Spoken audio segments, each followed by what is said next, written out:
What is going on, ladies and gentlemen? Welcome to the 2 Feet on the Ground Gravity Podcast. I am one of your hosts, Chris. Thank you for choosing to tune in today. Folks, there's a lot of ways you could be spending your time. Even if you're deciding you're going to listen to a podcast right now, there is an infinite number of podcasts out there, and you've decided to stop here. Well, it's not going to be a waste of your time, folks. Today's guest is a Massachusetts police officer, born and raised there, spent a little time over in Southern California. He's also a podcast host. He's the podcast host for Things Police See, Michael Gould. Just an amazing guy. A lot of life stories. The one of him packing up shop, selling everything, and moving across the country without a job, just a dream. It's going to be a fun story to listen to, folks. But before we get into that, I want to talk about two organizations. The first is Service Peace Warriors. Service Peace Warriors is a 501c3 nonprofit that's dedicated to our nation's veterans. They are raising all the money. They're training up service animals, and they're equipping our veterans with these service animals at no cost to the veteran. Absolutely amazing organization. Please check them out today, servicepeacewarriors.org. The second is one that's near and dear to my heart. I just had them on the podcast here recently, 484hero.com. 484hero is an organization started by one of my friends, Sierra McCartney. Sierra's husband was killed in the line of duty back in 2018, and he was a man, just a great man of character. Great man, great husband, great father, great police officer. And Sierra is really continuing that on through this organization, the nonprofit 484hero. Here on January 8th, coming up pretty soon, 484hero is teaming up with coffee shops around our country to offer free coffee to cops. Just saying thank you. One, it's helping us remember Dan, and two, it's letting our police officers know how much we appreciate all the sacrifice that they do going out there and serving our communities every day. So check them out, 484hero.com. Links for that will be down in the show notes. Folks, with that, let's get into this interview with Steve. Stephen Gould, welcome to the Gravity Podcast, brother. How are you? Thanks for having me, man. I'm great. I'm honored to be here. Hey, I am digging this background. If people are listening to the audio only version, they're going to have to get on YouTube. That is killer. Thank you. I have no credit for it. My wife is an artist by trade, and I bought the $9 monthly subscription to Canva. Yes. And she literally came up with it in, I'm not even joking, 15 minutes. She's like, what do you think about this? I'm like, that's perfect. Let's do it. The funny thing is my wife and I are at lunch today, and I have a presentation this week, and I'm increasing. It's going from usually like an hour and a half to a 3-hour presentation. And I have content, but I'm still a little nervous about it. And I'm talking with my wife, and she's an educator. She's like, well, why don't you do this, and do this to reinforce the learning? Let's go home, honey. I want you to show me how to do all those things because I appreciate you. I love wives. Man. Absolutely. Hey, brother, before we get too much into the things we love, could you introduce yourself to the listeners? Absolutely. Steve Gould, as you said, I'm a police sergeant in Western Mass in a smaller agency. We actually police for 2 towns. We're kind of, because of police reform that's going on in Massachusetts, these smaller towns are finding it easier to kind of combine services. So we're doing that where I'm at. We're one of the first regions to do that in the state. So it's kind of fun, very small department. I really like it. It's very country cop in it. Now we're talking coffees at the country store, hey, Steve, hey, how's it going, brother? Like that type of thing. Yeah. There is, like any police job, you will not get away from the calls, like the calls that are the bad calls, the calls that bum you out, the stressful calls.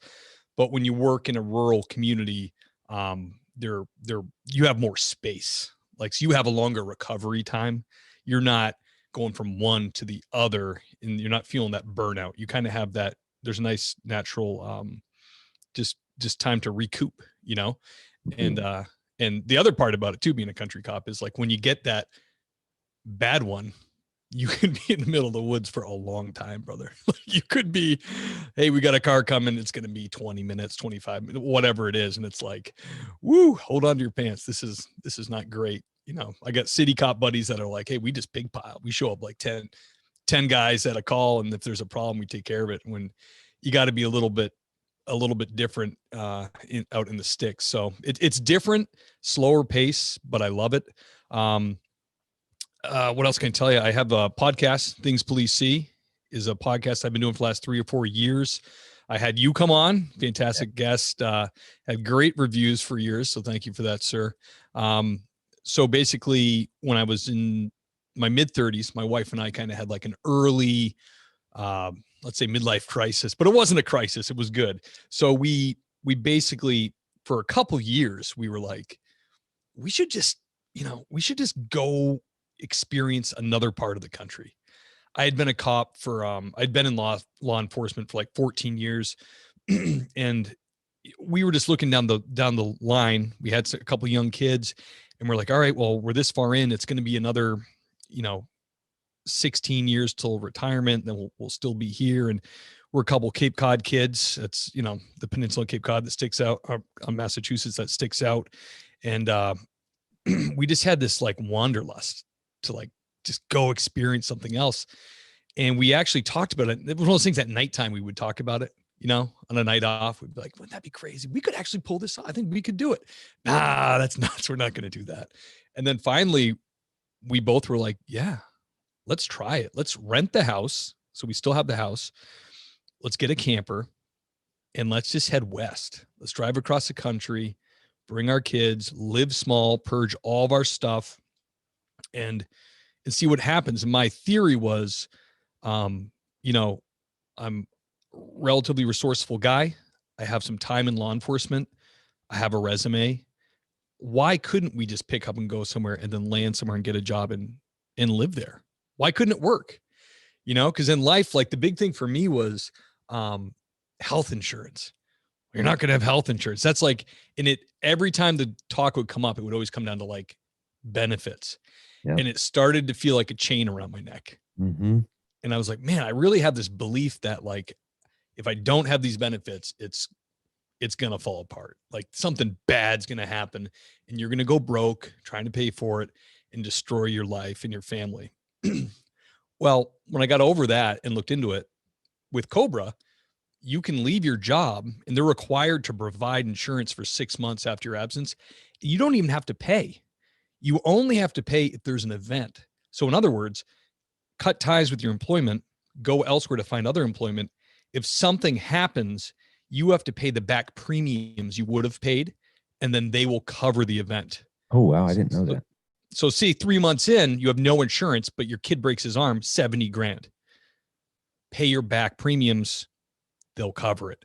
And once I heard that, I said, yeah, we can do this. So that's what we did, man. We bought a camper, big fifth wheel. We drove cross country for like 40 days, stopped a bunch of different places. We're just living off our life savings. We're like, man, I hope when I get out there, there's something for me, some work. And, totally California dreaming. We're going to go all the way. We're going to hit the coast and see what's up. And before I left there, it was like probably like 6 months before we actually left, I put an application in with LAPD. Now, thinking, would I ever get this job? Is for background investigator. So it was on the civilian side. Never thought I would get this job, but I was like, I have to have something I got to put something out there. So I had this application. Never heard a damn thing. And we're going out there and I'm like, man, we got no job. We land there, we're living in a campground. By the way, we get there. It's in San Dimas. San Dimas football rules. Remember from Bill and Ted's. So we get out there and it's nighttime and we set up the camper. The next morning we come out and there is just the mountain range, Mount Baldy and all the mountains covered in snow. We're looking at palm trees where we are. It's like 65, 7 degrees and nice where we are. I'm looking at snow-capped mountains and I'm just like, holy cow. This is going to sound super naive. I didn't even realize there was these kind of mountains outside LA. Like, I think a lot of people don't realize There are huge snow-capped mountains outside LA. I don't think we hear about it. You hear about the beaches and the sun. Right, exactly. And you hear like, oh, you can ski and you can surf and you can do all this thing the same day. I never really thought about, well, where would you ski? Well, there's giant mountains around them. So that's what we woke up to. We lived in the campground for a few months. And then I get a call from LAPD backgrounds and they say, hey, would you want to come in for an interview? I'm thinking, man, they hit the bottom of the barrel. They probably can't find people, They got this Massachusetts copper, out here, wants to be a background investigator for them. I know nothing about backgrounds, brother. I never was involved in backgrounds. You got hired. So that's kind of like knowing a little bit about right. The only thing I know is one was done on me. Right. That's it. And, Massachusetts, there's no, there is now, but there was no post standard. So there was no post background investigator. It was like every agency just kind of, some places would just run your BOP and your driving record and talk to your family. Other places would actually go out to old employers and neighborhoods. And so everybody handled it different. So I had no idea what backgrounds were about. I go in for an interview and it's intense, man. I've never had an interview like this. There's role playing involved. It's so LA. They're like, oh, wow. now we're gonna have an actor come in and he's going to be an applicant that is hostile and he's mad that, and I was like, okay. So I did my best, and I felt like, sometimes you leave an interview and you're like, I don't know, maybe it was good. Maybe I crashed. I felt like I did okay. I felt like I did well. And I talked to somebody afterwards and they're like, listen, we never hire first time around full time. You're going to be a part-time background investigator. And then when you come in the unit and work with us and, you fit, you might get full-time down the road. And I'm like, I told him straight out, I'm like, that's not really, I'm not sure that'll work for me. Like I have a family, I need benefits, my sweet Cobra deal's running out. So they're like, well, okay, that's it. Just so you know. I'm like, okay, I understand that that's the way you do it. That's the way you do it. So I leave the interview. I get called again for another interview because there's some kind of mix up. It's like the same interview all over again with the same guy comes in for role playing. It's the same question. I'm like, am I taking crazy pills? What is going on? So like Groundhog Day. Yeah, it was so weird, but I'm just playing along, I'm desperate. Then they call me and they say, manager calls me and he goes, hey, we don't normally do this. We've actually only ever done this one other time in the history of backgrounds, but we're going to offer you a full-time job with benefits. Yeah. And I was like, wow. Oh, thank you. That's amazing. They're like, when can you come down and get fingerprinted and all that? I'm like, 22 minutes. That's how long it takes me to get there. So I went down, I got into the background unit. I met some amazing guys there. I mean, we're talking about backgrounds is primarily like guys who were injured on the job or retired coppers who want like a little extra with their pension. And then there's also sworn in LA. So there's also sworn, I think like 10, maybe 5 or 10 sworn. There's a sergeant and some patrolmen or I don't know if they call them patrolmen there, but patrol officers working there in backgrounds. And I would sit. So I'm talking, like 2 desks down from me is the supervising detective from O.J. Simpson trial. Oh, wow. Yeah. Ron Phillips. And then there's like right next to me, the guy who trained me is Pat Buchanan. He was a captain from Covina. Very, very good cop, very like well-respected. And then on the other side of me is Jay Moberly from Robbery Homicide, legend in LAPD. He's been in like 5 or 6 gunfights. Everybody in the department knows him. He's just like half cop, half cowboy, half Southern California dude. Like just the cool superhero. Yeah, just the coolest dudes. So I'd sit at lunchtime and I've listened to these stories, like unbelievable stories. And you're like, because we're talking guys who were cops in the late 60s to more recent. And I just started thinking like with what was happening with it, how everybody was so down on police and all this stuff. I was like, if people could just hear these stories, how insane they are, like how absolutely nuts and what cops deal with, in general. I knew they would love it. I knew it would get a better appreciation for cops. So that's when I started the podcast, was at LAPD Backgrounds. And I didn't even know if these guys would go on. You know, some of these guys I was real intimidated by. I was like, is he going to want to come on and tell me these, like, you know, real, like, intense and personal stories? And it worked out. Like, they did want to come on, and turns out retired guys are the best because they don't care. Yeah, they just let it rip. You know what I mean? They're just like, I'm not beholden to anybody. Screw that. So we started out doing that, and that's kind of it's ancient history for the podcast. After that started to take off. And while I was at LA, then a couple years into that, a buddy of mine was he's national supervisor for special investigative unit for an insurance company. And he goes, "Hey, got an opening." Showed me the salary, showed me the take-home car, the laptop, the cell phone. They pay for your internet connection to your house. You book your own travel, make your own schedule. As much as I didn't want to, I was like, just for my family, I got, because I was doing what I would do at LA Backgrounds. Was it didn't pay super good, but because I got to know these LA cops, and I had LEOSA. So if you're a cop, so for the listeners, if you're a cop for longer than 10 years, you can qualify for LEOSA, which is you can carry concealed nationally for your life if you were a cop for at least 10 years.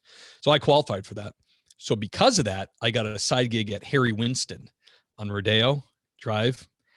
And we're talking like super high end, like Jeff Bezos came in there. Like the engagement rings start at 950,000. That's like bottom of the barrel, like that. And you stand there in a black suit, black tie, and you don't talk. You got a gun on you. What happened was, years before, the store right next door is a high-end retail store of some kind, and a team of armed assailants came in, robbers.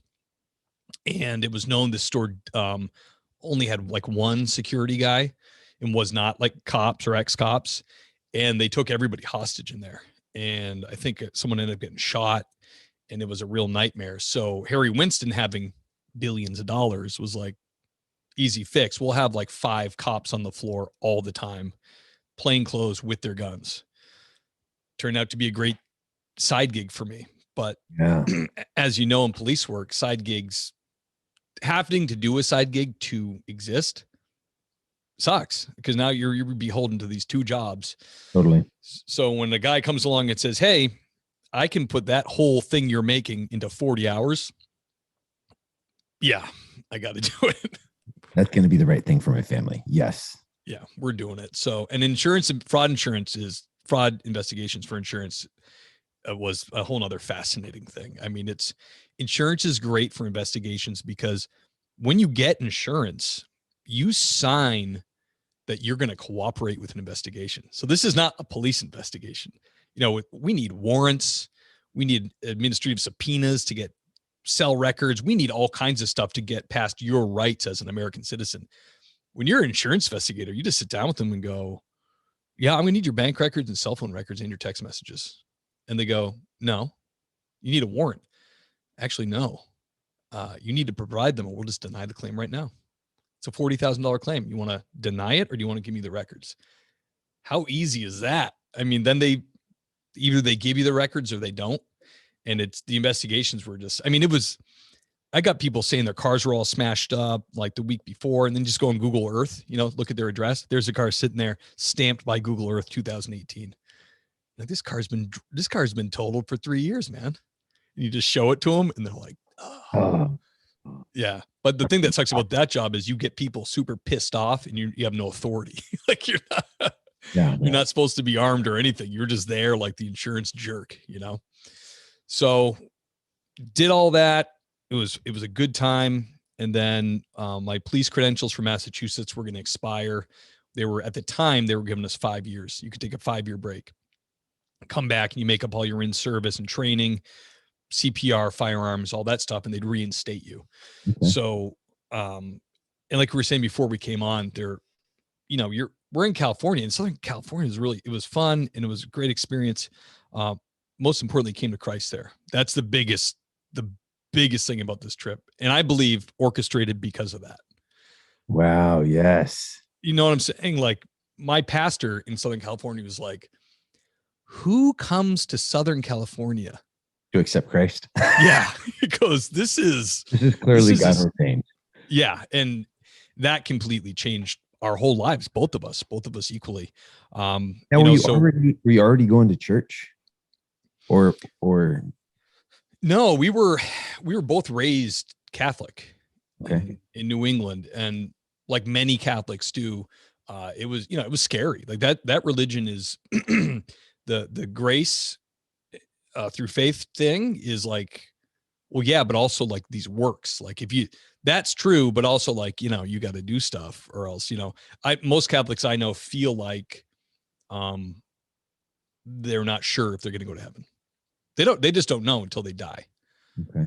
You know what I mean? And there's certain things, there's not just, hearing the gospel and believing in Christ, which it says, grace is given by faith and faith is given by hearing the word. That's it. The Catholics have a whole lot of other stuff and good works and there's 7 sacraments and the whole thing. So that put a lot of fear and confusion in my wife and I, and like a lot of young Catholics kind of walked away from it and figured this whole thing is wacky. And well, I'll tell you the testimony if you're interested in hearing it. Yeah, bring it. That's where I was going to get next. Is, I mean, how did that even happen? I mean, if you're had that experience in Massachusetts as you're getting raised up, it surprises me that you walked back in. Right. Yeah. So we never even really that. And I'm not like, I'm talking about Catholicism here, but I know a lot of good Catholics and I don't believe they're not saved or anything like that. I don't want to come across like that. But for me, when it turned us off so that we kind of like just went, we were doing a meditation and we paid for transcendental meditation, trying to, because like they say, human beings were designed to worship God. Yeah. And if you're not worshiping God, you're going to find something, whether it's sports or Eastern religion or meditation or working out, you're going to find something to worship. And that's kind of what we did. We were just bouncing around and through it, like my wife became kind of miserable. Like she did, like we both were like, when you don't have that, when you don't know God's got you, it's like, who's got you then? Like, what's the point? You can go down a rabbit hole. What's the point of life if we're just going to turn to dust, like, and there's no, what is the point? Like, who cares? So we kind of felt like that. And we've been talking about like, like, should we go like try to find a transcendental place and get back into that, or like find some peace in our lives? And I came home from work one day and my wife, bought a Bible. And I was like, dude, I was scared. Uh-oh. What was she on TV? Hey, babe, no more watching the TV.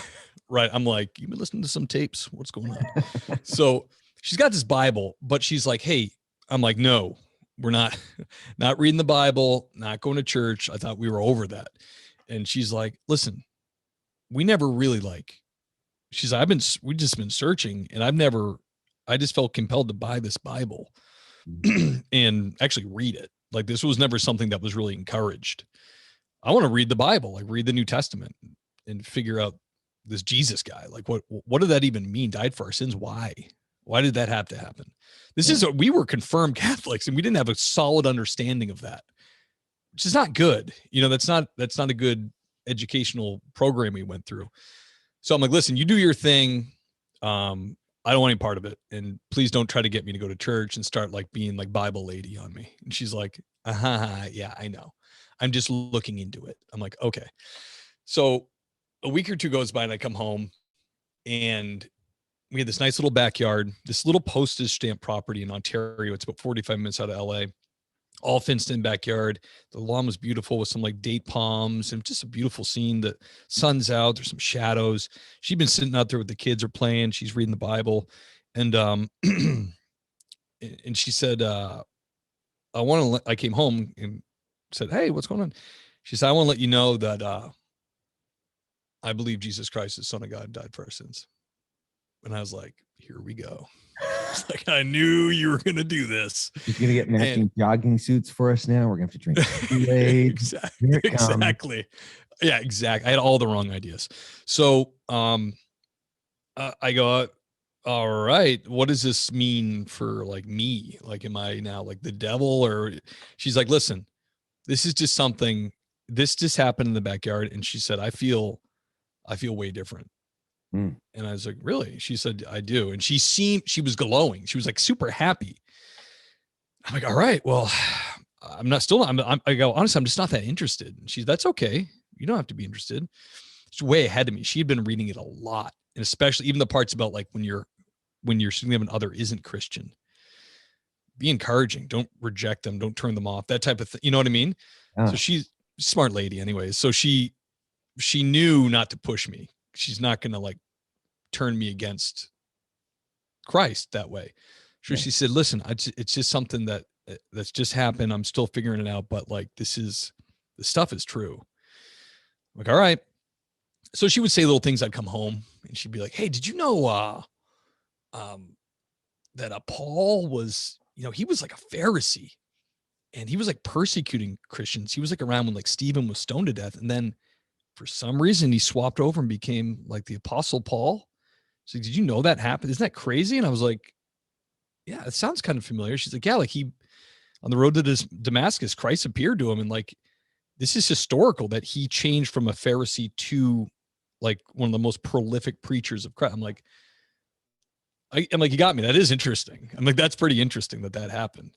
And then she's like, encouraging. She's like, Luke was a doctor and, real investigator. Like his gospel really goes through with the fine tooth comb and blah. I'm like, oh, she's like, like you're an investigator. She's playing me like a fiddle, like I think she just wants me to get me in front of the word, And I was like, she got me curious and I was like, you know what? And this is the truth.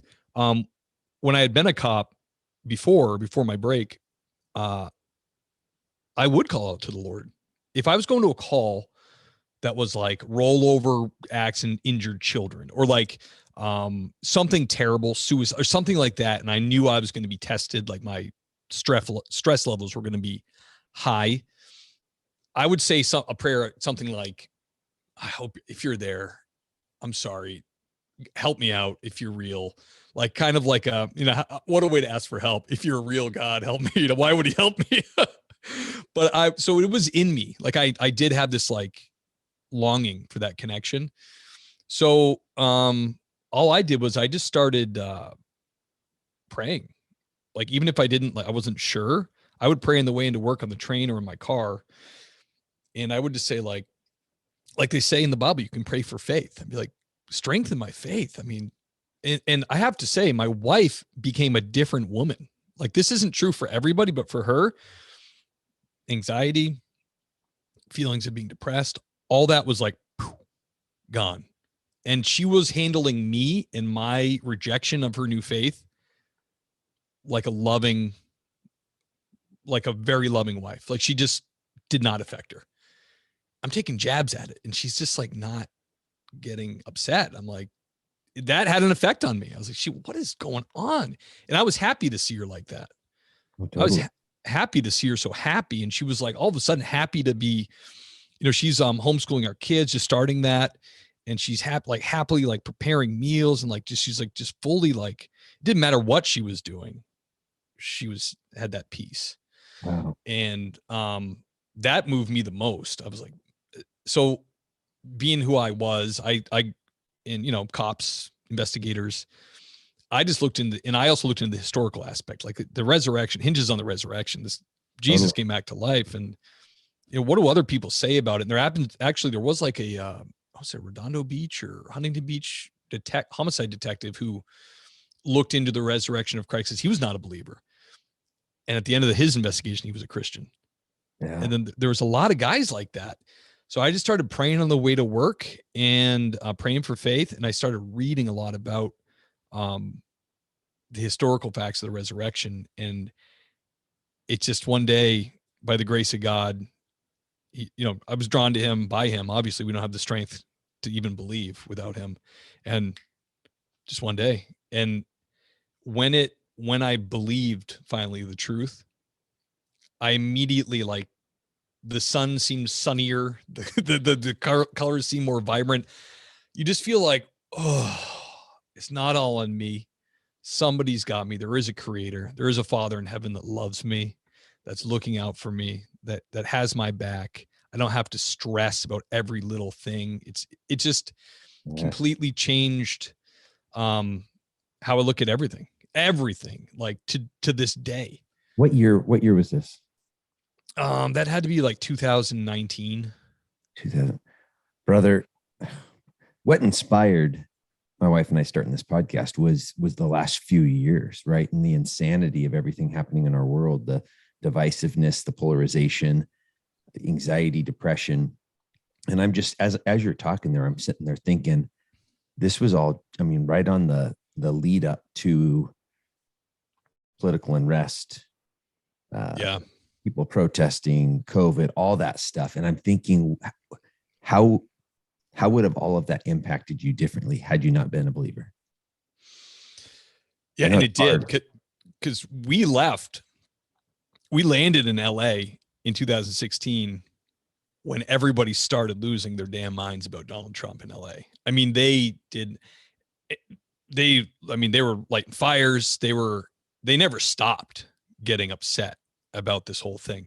And then you have the Michael Brown riots went on for forever. They just went on forever there. They were painting him on the side of colleges, and they were continually handicapping the police and what they could do because of all this narrative from the media. So it was oppressive. Like it was tough, and it's I think it's easier. I'm still fall prey to it, but it's easier to be filled with hate when you don't have Christ. Completely. You don't have peace. Like it's real easy to get super polarized and hate those people. Yeah. You want to hurt them. And it's like, why should I not want to hurt you? You just by my profession, you're calling me a pig and want me to die. You want to dox me. You want my family to be hurt. You're my enemy. Like, you are my enemy. This is war. Like these people were getting real bold and physically attacking people, going after cops, and there's no repercussions through the DAs and all that. It was crazy. But with the peace of God in you, I more felt sorry for them. Yeah. It's like you don't even understand. You don't have the first understanding of what justice is. God does. God knows he's got to be just, and he's got to punish and do certain things. Otherwise there's no justice or truth. It pains him. He doesn't want to, but without it, there has to be a line. There has to be truth. And these people are unhinging themselves from the truth. That's my truth. I have my own truth. Once you start going down that path, you walk away from the moral law and the biblical standards. There's nothing stops you from doing anything.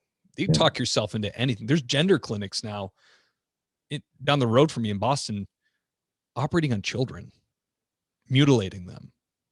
Medical doctors. This is going to be malpractice in my eyes. In 20 years, we're going to look back, and this is going to be a lot like the Tuskegee experiments. It's going to be a lot like Nazis, what the Nazis did to people, the Jews in the camps. This is going to be malpractice. But right now, the culture is so lost within, and it's, it might be far out there for people to hear, but it's demonic. What do you think the spirit behind that is? The demons. This stuff's evil. It's real bad. And I think if I didn't have Christ in that lens, to understand how depraved we really are, how fallen we are, and how far you can fall, and how far these people have fell, I would be losing my mind. I'd be way more angry. I would have no peace. I think I would get sucked into the pick a side, because that's what I felt. Right. Here in the Northwest, I live in a liberal state, but a conservative portion of the state, and I've really felt that you need to pick a side. I still see it because I have a pretty diverse group of friends on social media, whether it be from school, college, wherever, military. And I'll see my friends get upset with each other. And I'm like, hey, folks, let's all take a deep breath. Like, is what you're currently fighting over. And you're angry that I'm friends with that person, but they're angry that I'm friends with you. And here's the deal. we're all human, right? Like we're men and women, and we can, and when you look at Jesus's his example of given the story of the Samaritan, right? I mean, like, since we're not in the story and in the culture, it's easy for us to read over things like that and just gloss over them. Oh, that sounds really nice. He was a nice man. No, you don't Right. understand. The Samaritans and the Jews hated each other. It's like liberals and conservatives. That's kind of what it's like right now, right? And that was the example of the person that we're supposed to love. That was who our neighbor is. And so for me as a Christian, going through everything that's gone on over the last couple of years, that's just been in my mind over and over and over again. I don't have to agree with you, uh, but I have to love you. I have to be willing to serve you, Yeah. and Amen to and that. that's what I've just seen on both sides. Honestly, brother. Um, and I've told this to a lot of my close friends that are followers of Christ. Uh, I've seen some things in the church over the last couple of years that if I wasn't a believer, I don't know whether I would be one. Like honestly, like again, Christians, and I think it was Billy Graham said this one time. Christians are the greatest cause of atheism in our world. People that claim Jesus with their lips but deny him with their lifestyle, and that's what an unbelieving world simply finds unbelievable. And I've struggled. I've struggled because people that I know to be Christians are doing things that are that are unchristian, right? That Yeah. aren't in the example of Christ. And so it's, again, that's what inspired the whole idea of the Gravity Podcast is how do we live in a world like this without becoming the world, right? I mean, it's a challenge. Absolutely. Yeah. Like Christ said, I say, love your enemy, you know, that he had radical teachings. He knew what was good for us. But they say hatred and vitriol is the poison you drink to get your enemy. Like you're just gonna, and the Christian thing is like so hard because it's like, it's hard enough to bring it up. And I do my best to try to insert it into my podcast when I can, or to talk to a colleague, um, about Christ. I mean, I know a lot of people have heard the gospel, but really, like, we're supposed to be a shining light. We're supposed to be like an example of like, oh, this guy, I like what the way Chris is and what he's got going. Why is Chris the way he is? What's his reason for joy? Yeah. He's a Christian. Okay, that's interesting. Like that's the way we're supposed to be, and it's really hard when you have you see Christian guys all the time when they're like, they got their AR-15 and they're like, you can have this when you come to, you come and take it from my hand and I'm gonna do this and that. And we're gearing up and like, in some church in Texas or whatever, and you're like, that's like very unchristian, dude. Like if you want to read about like long suffering in the Bible, we're not supposed to really oppose the government at all unless they're making us sin. Yeah.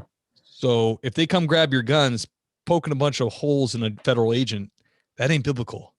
Yeah. That you're supposed to be a man of peace. Like Christians can go to battle for sure. That especially when you're with your nation, but a lot of the stuff they're railing against and they're claiming they'll do violence on, it's not biblical, man. Like that's not, I don't think you're reading the Bible. I know a lot of conservatives that love the idea of Christianity. They understand and see the truth of it and how our society and many other great societies were based on the 10 commandments and the legal system was very Christian. They like that, but they don't believe in Christ. Yeah. So they really and politicians use it. And it makes us look bad when we're Christians and then we want to talk to somebody about it. They see this, all they see is the media and they go, oh, is that what you guys do? That's what you believe in? It's like, Yeah. it sucks. Well, and unfortunately, the media is it's so filtered now, and all it does is confirm the things we already think and feel, right? I mean, whether it be through the algorithms of social media or through us choosing to tune into the same channel over and over again. And I mean, that's people's personal time. So do what you want. But I'm just sitting there saying, I think hearing other people's perspective, we don't have to agree.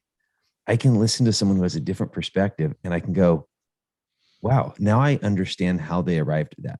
I still disagree with them, but I at least understand how they got there, right? Through life circumstances, upbringing, information they got, whatever it might be. I don't know. I would like to see more of that. And I'll be honest with you, brother. Like, I'm nervous sometimes. I'm nervous by our lack of ability to listen to people that we don't agree with. Yeah, it's hard. I recently was listening to a podcast, and they had it's like a neurosurgeon on, and he was speaking out against these drugs are given to kids at a young age to stall puberty and all that. And he's also a very scholarly guy. And he said, looking at the nation, he said it's too late. He's a Christian too. He said, we're in for a bad ride. He said, it's too late. If you look at any nation that starts messing around with gender roles and they start doing stuff to children, that nation is on the decline. And no nation's ever came back. And that was like, hearing that, I was like, it gave me shivers. I was like, oh. I'm go get my passport. Yeah. Updated here. Where's the next American that's going to pop up? I got to go there. But he was Fiji.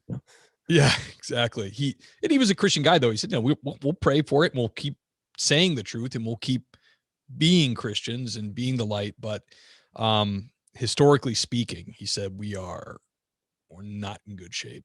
Yeah. Just this way it happens.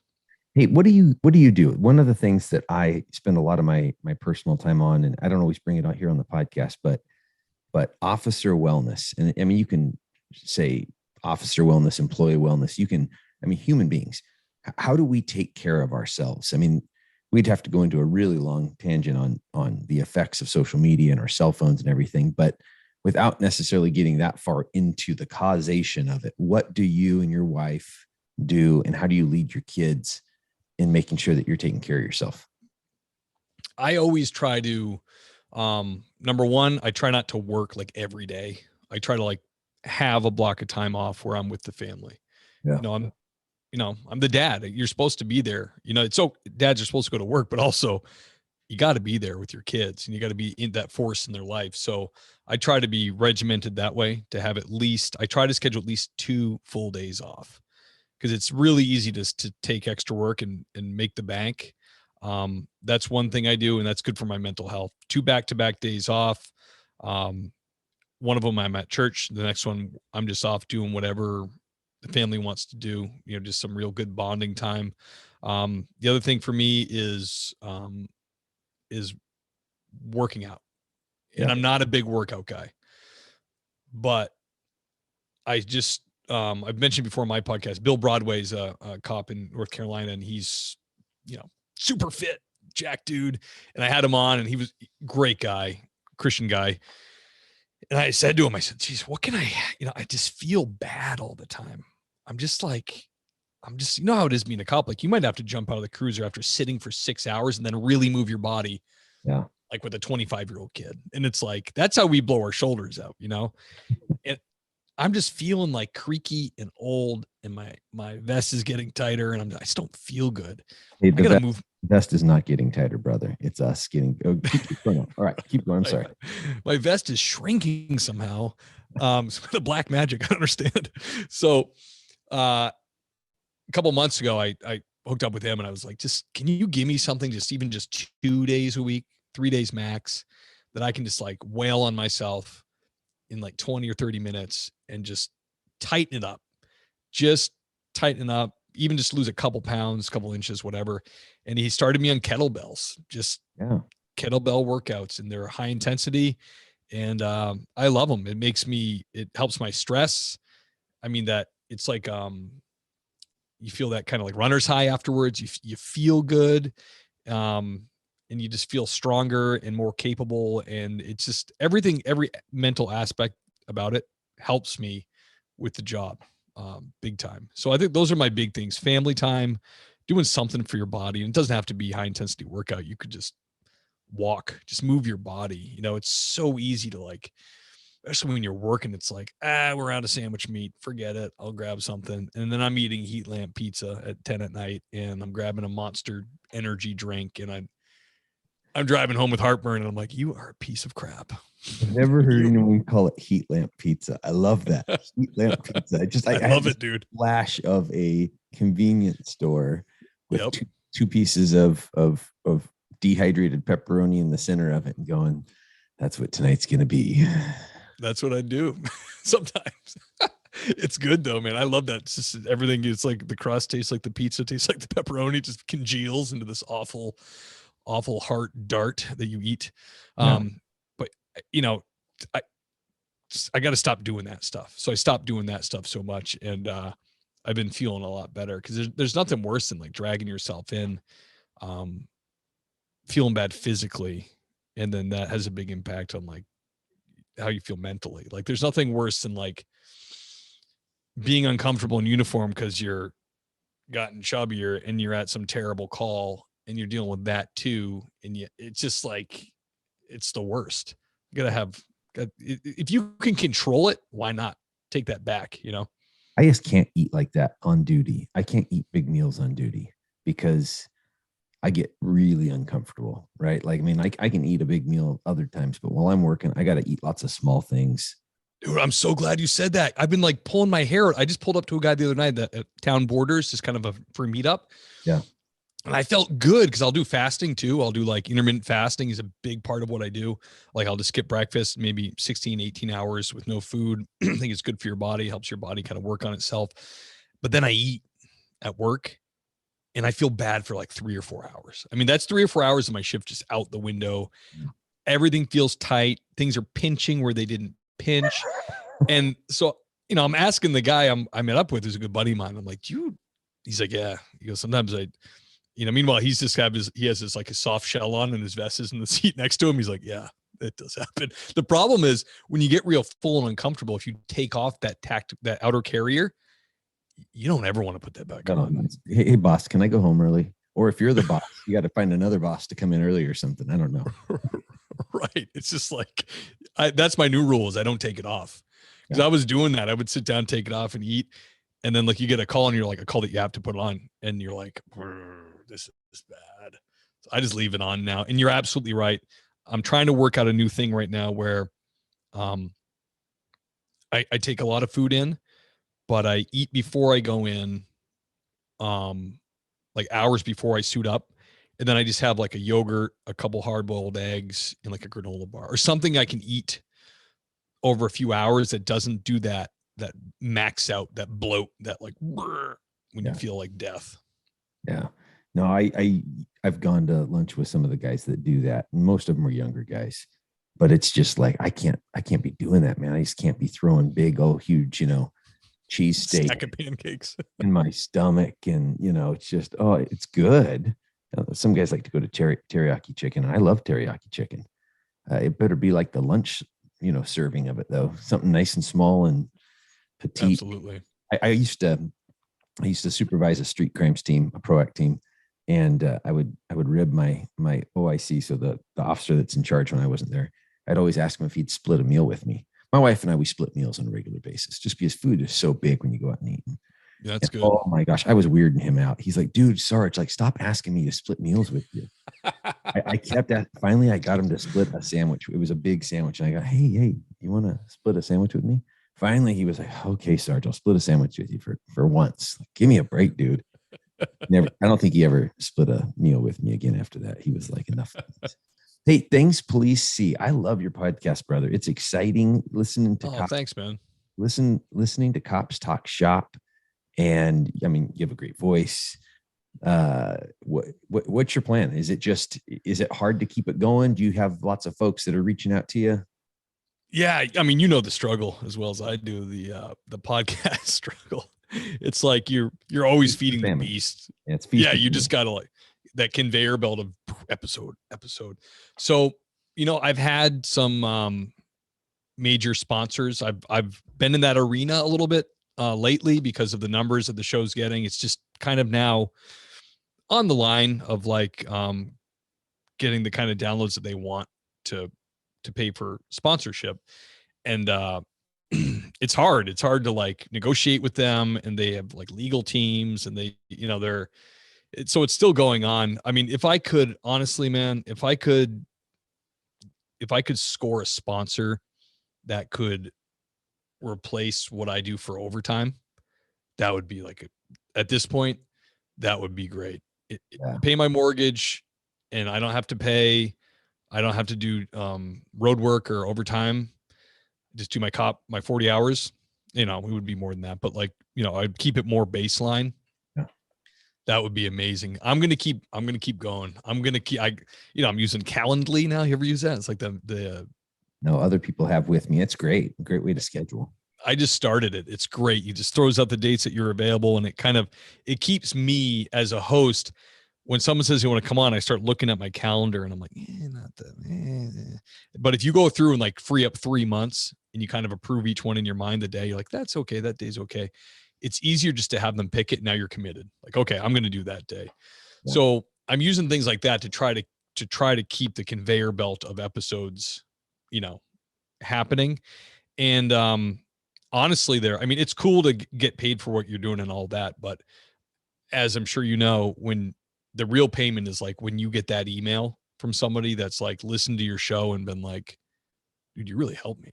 Like, or they're, yeah. Hey man, I get emails, a bunch of emails where people are, they come on and they listen, they hear someone like you, and you're talking about your stories, most intense story, most bizarre story, advice for new recruits, and you push them over the edge. They're like on the wall. I don't know if I want to do that or not.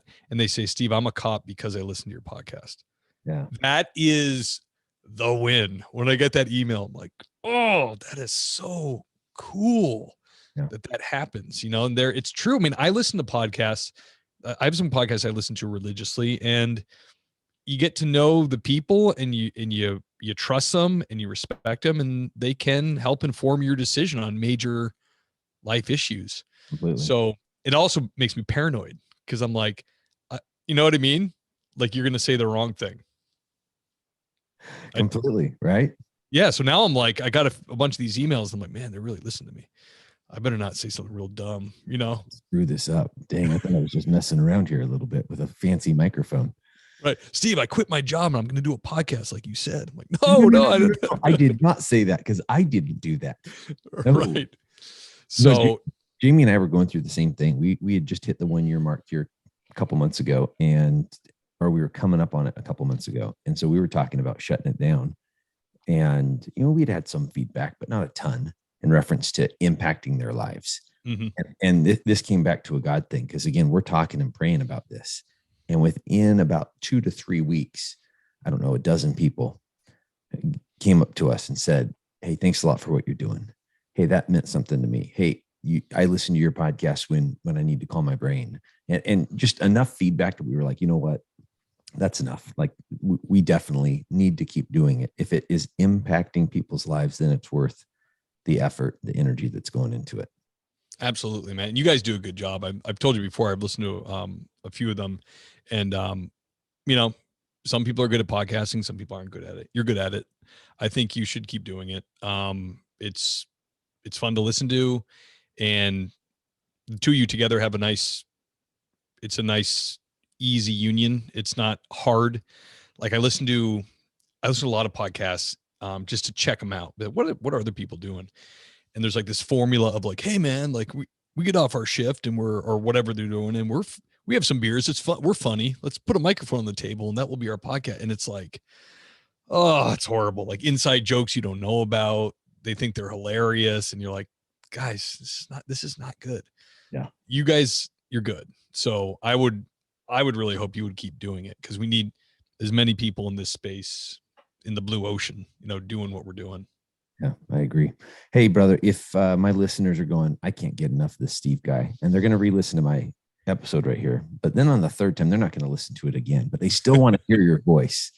Probably the easiest thing is just to get right back on that podcast platform and search for Things Police See. Yes?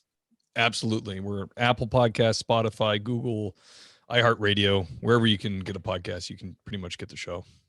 I love it, folks. You got to check that out. Look down in the show notes and there will be an easy, quick link there. Steve, brother, time is my greatest commodity. I can't make more of this stuff. And you have given me a ton of your time on a weekend, which is a family day. I appreciate you, brother. Thank you. My pleasure. It was an honor. All right. Take care. See you, bud. Ladies and gentlemen, that was just fun. Wow. You know what? One thing I've noticed is when I interview other podcast hosts or when podcast hosts interview me on their show, it's just a super easy, fast conversation. We get to the end of the conversation and I didn't even feel like we began. I felt like we didn't cover half the stuff we could have. But just a great conversation. Really enjoyed Steve. You got to check out Things Police See. It's an exciting podcast. Just hearing great stories from what police officers see every single day in our country.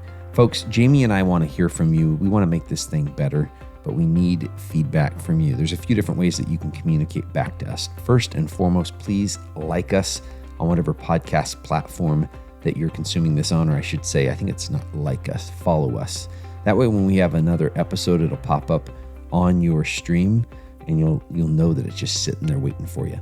Other things you can do, if you're consuming this on Apple or on Spotify, you can rate and review us. You go to our main page, there's 5 stars waiting there for you. We'd really appreciate a 5-star rating. Once again, that's going to increase the viewability on this podcast for other folks. However, folks, if we don't deserve 5 stars, you need to keep them. They're your stars. They're not my stars. Keep your stars. Instead, shoot me an email at chris@gravityct.com. Let me know how to make it better. Maybe give Jaimie and I future Marriage Monday topics or guests for me to interview. Folks, you only get to live this life once. Go out and take care of the folks in your tribe. Take care of each other. God bless.